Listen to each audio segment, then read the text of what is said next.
Hello दोस्तों, कैसे हैं आप लोग। उम्मीद करते होंगे कि स्वस्थ मस्त जबरदस्त जिंदाबाद है।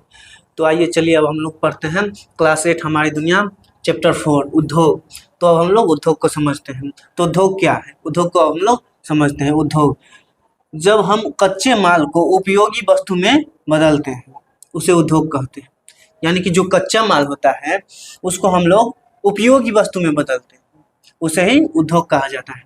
जैसे कि लकड़ी हो गया, लकड़ी से कागज बनता है और कागज से कॉपी, जिस पर हम लोग पढ़ते हैं। और इसका और उदाहरण हो जाएगा पेट्रोलियम, जिसे कच्चा तेल कहा जाता है। आप लोग समझते होंगे कि पेट्रोल अलग से निकलता है, डीजल अलग से निकलता है, किरोसिन अलग से निकलता है। तो ऐसा कुछ नहीं है, सब एक ही जगह से निकलता है और एक ही चीज़ होता है जिसे कच्चा तेल या पेट्रोलियम कहा जाता है। उसको फिर रिफाइनरी में लेके ले जाया जाता है और वहाँ पे उसको रिफाइन किया जाता है। उसके बाद उससे पेट्रोल अलग बनता है, डीजल अलग बनता है और किरोसिन तेल अलग अलग बनता है। तो वही हो गया उद्योग। तो ये सब उद्योग में ही हुआ। हम जो रिफाइनरी के तहत जो ये बनाया गया, पेट्रोल डीजल अलग अलग किया गया, उसे ही उद्योग कहा जाता है। तो उद्योग का क्या महत्व है। तो उद्योग जो है वो हम लोगों को रोजगार देता है। यानी कि अब हम लोग लेके गए पेट्रोलियम, तो वहाँ पे अब ऐसा थोड़ी ना है कि अपने आप पेट्रोलियम से पेट्रोल बन जाएगा, किरोसिन तेल बन जाएगा। ऐसा नहीं है, उसमें हम लोगों को मजदूरों की ज़रूरत पड़ेगी। और जब मजदूरों की ज़रूरत पड़ेगी तो हमें रोजगार मिलेगा। और उद्योग से होता है कि देश की अर्थव्यवस्था बढ़ता है, कच्चे माल का सही उपयोग होता है और लोगों की जीवन बेहतर होती है। अगर आप अच्छा कमाएंगे तो आपका जीवन बहुत बेहतर होगा। ये आप बचपन से ही घर में सुनते होंगे कि जितना ज़्यादा कमाइएगा, जितना ज़्यादा आप पैसा कमाइएगा, जितना अच्छा पैसा कमाइएगा, उतना ज़्यादा आपका जीवन बेहतर होगा। तो चलिए अब हम लोग समझते हैं इसके अगले टॉपिक को। तो चलिए दोस्तों, हम लोग समझते हैं अपने अगले टॉपिक को। तो हमारा अगला टॉपिक है उद्योग के प्रकार। उद्योग निम्न प्रकार के हैं। तो उद्योग निम्न प्रकार के हैं, तो समझते हैं कच्चे माल के आधार पर। उद्योग जो है उसको हम समझते हैं जो कच्चे माल के आधार पर। तो पहला हो गया कृषि आधारित उद्योग, यानी कि खेती से मिलने वाली पदार्थ पर आधारित। जैसे हो गया कपड़ा उद्योग, चीनी उद्योग, खाद्य प्रसंस्करण, ये सब जो हो गया वो हो गया कृषि आधारित उद्योग के अंतर्गत आता है। अब हम लोग समझते हैं खनिज आधारित उद्योग, यानी कि खनिजों से बने उद्योग। जैसे हो गया लोहा, इस्पात, सीमेंट। अब हम लोग समझते हैं खनिज। खनिज यानी कि खनिज कहाँ से मिलता है। तो खनिज हमको धरती के नीचे से मिलता है। जैसे कि हो गया कोयला, हो गया लोहा, हो गया इस्पात, हो गया, ये सब हमको धरती के नीचे से मिलता है। और खनिज का निर्माण जो होता है वो बहुत ही, इसका एक चैप्टर ही है, उसको हम लोग अगले चैप्टर में पढ़ेंगे, खनिज वाला चैप्टर में पढ़ेंगे। तो चलिए अब हम लोग समझते हैं इसके अगले टॉपिक को। तो चलिए अब हम लोग समझते हैं अपने अगले टॉपिक है। तो हमारा अगला टॉपिक है समुद्र आधारित उद्योग। समुद्र से मिलने वाले संसाधन समुद्र आधारित उद्योग कहलाते हैं। जैसे हो गया मछली उद्योग, नमक उत्पादन। अब आप लोग जो गांव में देखते होंगे मछली, और जिसे जो मछली खाते होंगे बड़ा बड़ा मछली, वो हम लोगों को गांव में या नदी से नहीं मिलता है, वो हमको मिलता है समुद्र में। और जब समुद्र से बहुत सारा मछली एकदम इकट्ठा होता है, जब मछली को समुद्र से निकाला जाता है तो उस सब को अलग अलग जगह पर ट्रांसपोर्ट किया जाता है और सब जगह पर भेजा जाता है। उसके बाद हर जगह मछली मिलती है। उसके बाद हो गया नमक उत्पादन। आप जो नमक खाते हैं वो किसी कंपनी में नहीं बनती है, वह समुद्र के पानी से बनाया जाता है। ये जो नमक जो है वो समुद्र के पानी से बनाया जाता है। तो ये सब हो गया समुद्र आधारित उद्योग। अब हम लोग समझते हैं वन आधारित उद्योग। जंगलों से मिलने वाले पदार्थ वन आधारित उद्योग कहलाते हैं। जैसे कि आप लोगों को हम शुरू में ही बताए थे कि लकड़ी से बनता है कागज और कागज से बनता है कॉपी। तो कागज और कॉपी का जो उद्योग हो गया, ये हो गया वन आधारित उद्योग।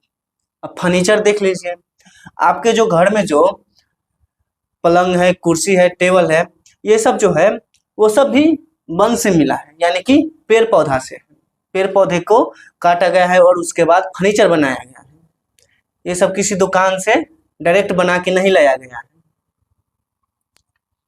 तो अब हम लोग समझते हैं अपने अगले टॉपिक को। तो चलिए दोस्तों, अब हम लोग अपने अगले टॉपिक की ओर बढ़ते हैं। तो हमारा अगला टॉपिक है आकार के आधार पर उद्योग को समझना। तो हमारा पहला हो जाएगा लघु उद्योग। तो लघु उद्योग का मतलब हो जाता है छोटे स्तर पर, कम मशीन और कम पूंजी। जैसे कि हो जाएगा हस्तशिल्प, कुटीर उद्योग। और छोटे स्तर पर जैसे कि आप हस्तशिल्प का मतलब हो जाएगा कि हाथ से बनाया हुआ कला, हाथ से बनाया हो जाएगा। जैसे कि आप लोग देख सकते हैं अथी घड़ा बनाया जाता है, यानी कि मिट्टी का बहुत चीज बनाया जाता है, तो वो सब हस्तशिल्प के अंदर आ जाता है। और कुटीर उद्योग, कुटीर उद्योग का मतलब हो जाएगा कि हम लोग जो घर पर बनाते हैं, जो कम खर्चा में हम लोग घर पर बनाते हैं, उसे कुटीर उद्योग कहते हैं। तो लघु उद्योग का मतलब यही निकलता है कि छोटा स्तर का उद्योग जिसमें कम पूंजी लगा। तो चलिए अब हम लोग अगले टॉपिक को समझते हैं, और हमारा अगला टॉपिक है बड़े उद्योग। बड़े स्तर पर उत्पादन, ज्यादा मशीनें और ज्यादा पूंजी। जैसे कि हो जाएगा ऑटोमोबाइल, स्टील। तो ऑटोमोबाइल का मतलब हो जाएगा यानी कि इंजन।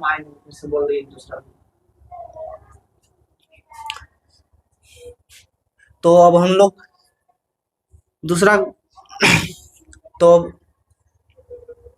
तो अब हम लोग समझते हैं बड़े उद्योग को। तो बड़े उद्योग को अब हम लोग समझते हैं।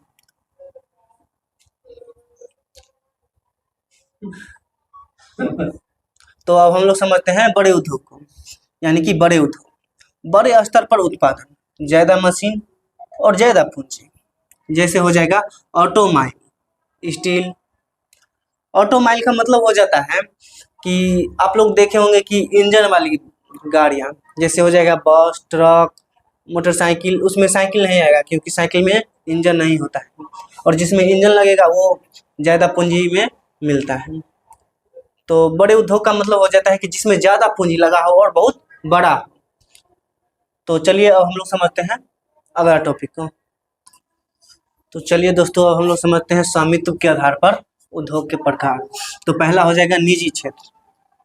तो निजी क्षेत्र के अंतर्गत में आ जाएगा कि व्यक्ति या कंपनी के द्वारा, यानी कि आप लोग देखे होंगे कि गांव से लोग जाते होंगे बाहर में कंपनी में काम करने, कंपनी में काम करते हैं, उसके बाद वो पैसा कमाते हैं। तो वही हो जाएगा उद्योग। जो कंपनी में काम करते हैं वो कंपनी में उद्योग हो रहा है। जैसे कि हो गया कंपनी का नाम हो गया टाटा, रिलायंस, ये सब कंपनी।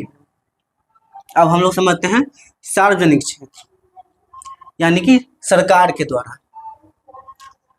तो सरकार के द्वारा जो सार्वजनिक क्षेत्र है वो हो गया SAIL। इसका मतलब हो जाता है कि लोहा इस्पात बनाने वाला कंपनी। BHEL, इसका मतलब हो जाएगा बिजली का सामान जो बनाया जाता है वो कंपनी। और ये सब जो कंपनी है वो सरकार के द्वारा, सरकार के अंदर में रहता है। तो चलिए अब आज हम यहीं पे समाप्त करते हैं, और इसके अगले भाग को अब हम लोग अगले पार्ट में करेंगे। तब तक के लिए ta ta bye bye, see you.